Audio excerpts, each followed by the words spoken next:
अस्सलाम वालेकुम। मीर अनीस की नज़्म मैदान करबला में सुबह का मंज़र हम पढ़ रहे हैं। मीर अनीस जो मरसिया निगार हैं, लखनऊ से इनका ताल्लुक़ है और लखनऊ की जैसे वो लफाजी और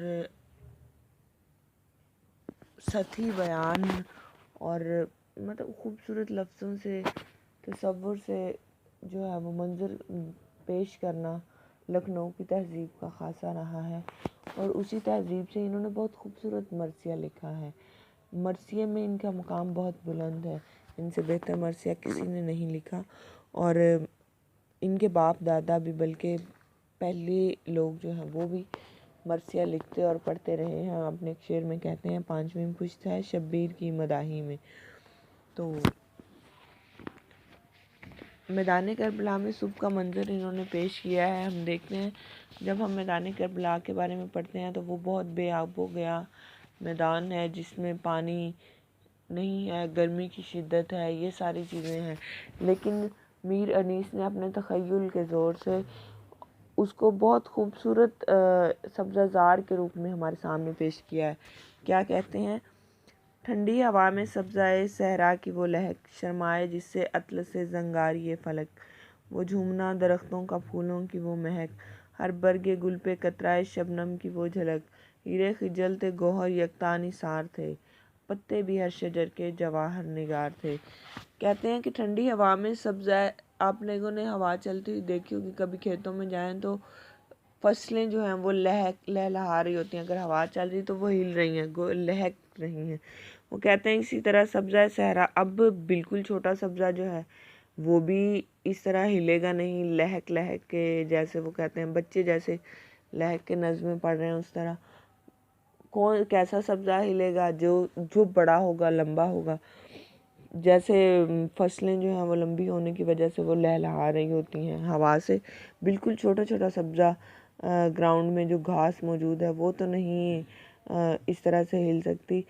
तो इसका मतलब है उनके ख़्याल में वहाँ सब्ज़ा बहुत लंबा और ख़ूबसूरत गहरा है। शर्माए जिससे अतल से ज़ंगार ये फ़लक, जिससे फ़लक का सब्ज़ रंग के जो है वो आसमान है, उसकी मोटाई अतलस, उसका रेशमीपन, उसका जैसे दबेज़ और मोटा होना भी उससे शर्मा रहा है। यानी कि वो सब्ज़ा जो है वो उससे ज़्यादा बेहतर है, जैसे हमारे सामने आसमान की मोटाई है। वो झूमना दरख्तों का फूलों की वो महक, वो वहाँ दरख्त झूम रहे हैं, फूलों की हर तरफ खुशबुएं आ रही हैं, हर बरगे गुल पे कतराए शबनम की वो झलक, और फूलों की हर पत्ती पे शबनम के कतरों की झलक नज़र आ रही है। फूलों की पत्तियों पे शबनम फैली हुई है, बिखरी हुई है, वो उधर मौजूद है। हीरे खिजल थे गौहर यकता निसार थे। अब उस शबनम के कतरों की झलक के आगे क्या चीज़ बयान करते हैं कि उन कतरों की झलक देख के, उनकी रोशनी देख के, उनको खूबसूरती देख के हीरे शर्मिंदा हो रहे हैं और जो गौहर हैं, जो मोती हैं, वो उन पे कुर्बान हो रहे हैं। कुर्बान अपने से आला और बरतर चीज़ पे हुआ जाता है। तो गोया निसार होना यानी वो जो शबनम की कतरों की मोतियों की तरह चमक है, उस पे हीरे जवाहर जो हैं वो निसार हो रहे हैं, कुर्बान हो रहे हैं, वो उससे शर्मिंदा हैं, उसको अपने आप से बेहतर समझ रहे हैं। पत्ते भी हर शजर के जवाहर निगार थे। अब बारिश होने के बाद या सुबह के वक्त जब बहुत ज़्यादा औस का मौसम हो, जब बहुत ज़्यादा औस पड़ रही हो, तो दरख्तों को अगर हिलाते हैं हम, पत्ते हिलते हैं या हवा से हिलते हैं। अगर कभी उस वक्त बाग में जाना आपको मौका मिले तो देखें, वो पत्तों से जो है वो छोटे छोटे कतरे नीचे गिर रहे होते हैं। तो वो कह रहे हैं वो जो जवाहर लुटाना, यानी कि पत्ते जो हैं फूलों के दरख्तों के, वो मोतियों को नीचे लुटा रहे हैं। वो शबनम के कतरे जो गिर रहे हैं, गोया वो पत्तों से मोती गिर रहे हैं। वो नूर, वो दश्त, सुहाना सा वो फ़ज़ा।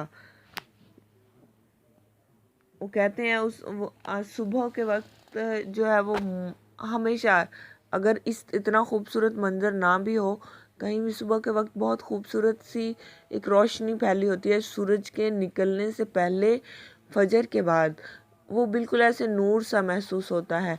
कहते हैं उस दश्त में, उस जंगल में जो है नूर फैला हुआ है और बहुत खूबसूरत सुहाना सा जंगल लग रहा है और फ़ज़ा उसकी क्या कमाल की है।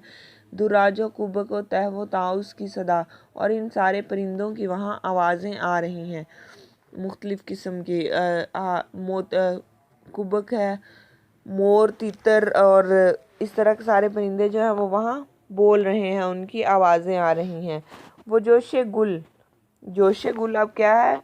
जोश आना किसी भी चीज़ का, जैसे हम कहते हैं उसमें हांडी में जोश आना, ये कि किसी चीज़ का उबलना, बढ़ना, फूल का खिलना, पत्ती के जो है वो कली का खिल के फूल बनना, इसको जोश गुल कहा है। यानी फूल को खिलना इससे मुराद है। वो नाला है मुर्गान खुशनवा, और ख़ूबसूरत आवाज़ों वाले परिंदों की आवाज़ें। नाला इस मुनासबत से भी कहा कि वो एक दुख का, तकलीफ़ का मंज़र है जिसको हज़रत इमाम हुसैन अलैहिस्सलाम और उनके साथी जो हैं वो झील रहे हैं।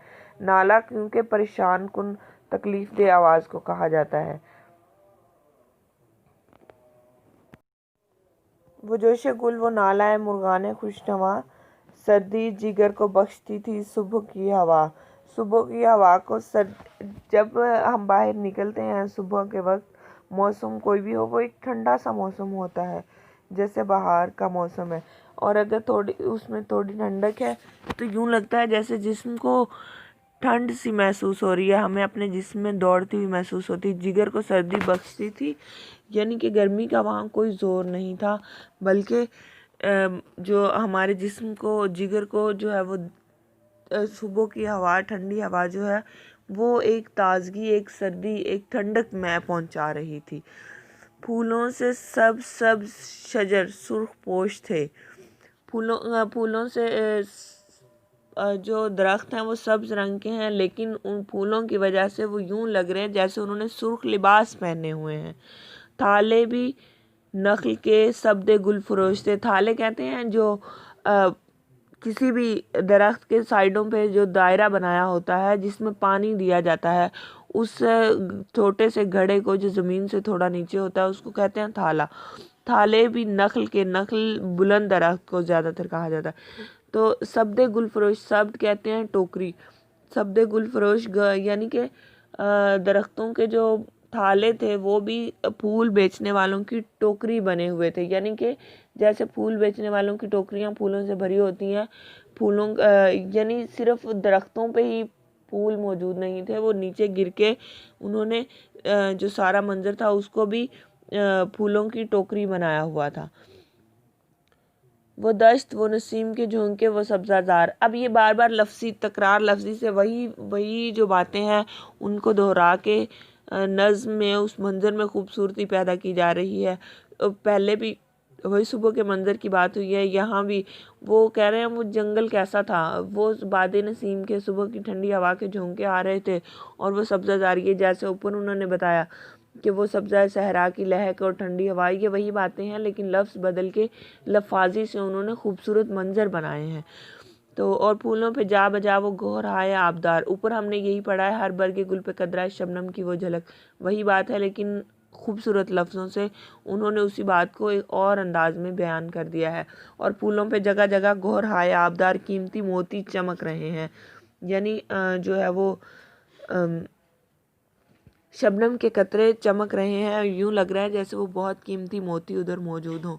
उठना वो झूम झूम के शाखों का बार बार, और शाखें जो हैं वो झूम झूम के बार बार, शाखों का हिलना, गोया शाखें बार बार उठ के जो है वो कह रही हैं, झूम रही हैं और बार बार क्या कहती हैं, बालाए नखल जो एक बुलबुल तो गुल हज़ार। अगर दरख्तों पे एक एक बुलबुल बैठा है तो उसको निसार होने के लिए उसके लिए हज़ारों की तादाद में फूल मौजूद हैं। ये हज़रत हुसैन रज़ियल्लाहु तआला अन्हु के लिए भी कहा गया कि वो एक मौजूद हैं उधर, तो उनके साथ ही उन हज़ारों उनके साथ कुर्बान होने के लिए मौजूद हैं। कहाँ थे ज़ेब गुलशन ज़हरा जो आपके शबनम ने भर दिए थे कटोरे गुलाब के। अब ज़ेब गुलशन ज़हरा हज़रत फ़ातिमा रज़ियल्लाहु तआला अन्हा के गुलशन के जो लोग हैं, जो फूल हैं उनके गुलशन के, उनको अब चूँकि पानी चाहिए है, हम यही पढ़ते हैं ना कि उधर पानी मुयस्सर नहीं था, पानी के दरिया पे जो है वो लगा दिया था पहरा उन्होंने। तो अब कहते हैं कि अब हज़रत फ़ातिमा रज़ियल्लाहु ताला अन्हा के औलाद को जो है वो पानी मुहैया करने के लिए फूलों ने अपने कटोरे जो हैं वो भर दिए थे शबनम से, कि वो भरे हुए थे कि हम हमसे पानी आप लोग ले सकते हैं।